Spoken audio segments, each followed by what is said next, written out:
Hello everyone, and welcome back to another WARNO deck deep dive. This time featuring the 119th Guards Tank Regiment, the big boys of the Soviet Union, and the new deck for them as well. And I have played them a bit lately, and this is what I've come up with for myself as a deck. You can find it as always down below. And also, if you like these kind of videos, consider leaving a like and a comment down below. Really helps a lot. And let's get started here in the logistics tab. We have me 8 MTs with supplies, we have BTRs, and we have Urals. So a decent amount of supplies. We don't have any toss in this deck or anything that eats an insane amount of supplies, so 2 cards of supplies do get you through here. And then the BTR is a fast CV, which you will need in this deck, as we otherwise only have tank CVs, so the BTR here, pretty helpful. Infantry, we have a good mix as well. We don't use the Spetsnaz because they only come with 4 availability, and instead we use the Spetsnaz OP and then the Spetsnaz GRU in the recon tab, and rather fill the rest with Saparis. Saparis currently, thanks to the shock trade, pretty strong, and Sapari RPOs, so we're gonna use these guys instead.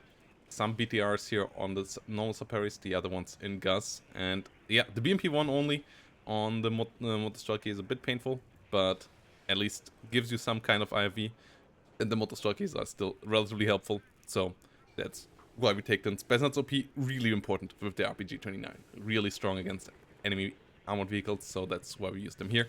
Artillery, the big guns getting used here, the 152mm, can be quite useful sometimes. I'm not a big fan of the Gwozdika at the moment, so yeah, these Ural 4320s getting in with some of these 152mm here. The 2A65 Master B is what we go for if we want to have artillery. You don't use them super much. Vazilek, I'm still on the edge about, but the big guns is a safe thing, and it's 1 cost slot, so you want to fill them. Tank tab, obviously, is where the big boys are. TADUDs and TADUs are still really powerful. 8 of them should get you through the game, and then we get the TO55s out there in numbers, so that we have some cheaper boys as well. TAD-VVKs as your next couple of tank line, looking hot here. And then the BRDM 2 Conquerors as an ATGM vehicle that gives you some ATGMs because you don't have them in the infantry tab, so taking them here in the tank tab so that you have something to hit the long range with some Conquerors is quite nice. Yeah, a couple of these deployed in a nice bush still can be helpful. TDU obviously has an ATGM as well, so you're not completely helpless on long ranges, but you want to have a bit of extra stuff there. Recon tab is where you get your extra infantry from. Motorrad Vedka here, coming in a Mi-8 rocket, and yeah, solid infantry squad itself has an RPG, has some firepower, obviously it gives you eyes as well, and then the Mi-8 rocket helps you out hitting the enemy. Spetsnaz GRU, obviously still fantastic, the ground surveillance radar really helpful. The Rachvetka Saperi, another extra TNT unit here, so you get some good CQC firepower as well, and you get some eyes out, so that's quite nice with the amount of recon units here. And then the Mi-24K, good forward deploy, can be helpful in the openers that are pretty important in this deck, as you need to at least secure yourself so that you can then get out the ADUs in numbers.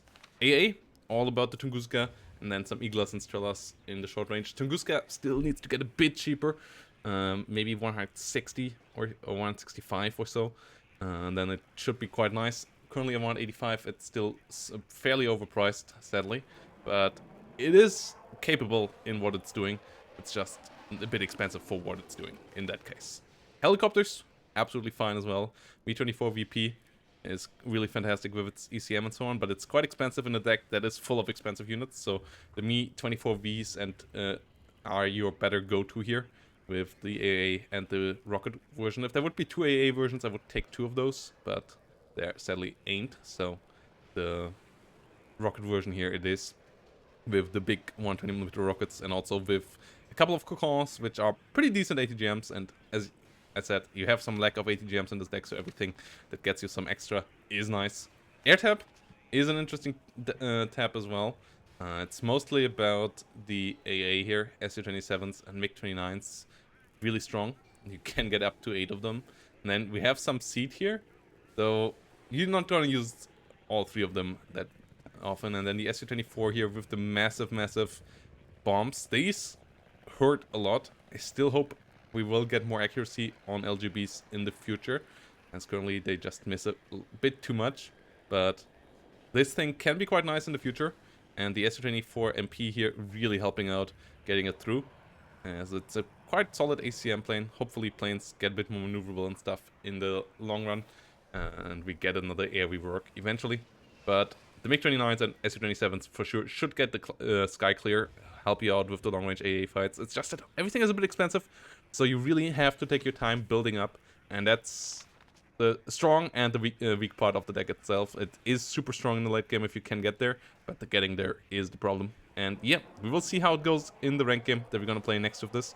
And if you want to have yourself a chance maybe of using this in a tournament, the second WARNO League Super Tournament is coming up next weekend, and we have quite cool plans for it. So come around for the watch, or jump in for the play. Sign up is still open. And yeah, feel free to join. We already have $150 of prize pool here. And yeah, I hope to see you in the next one, guys. Bye bye, and have a great day.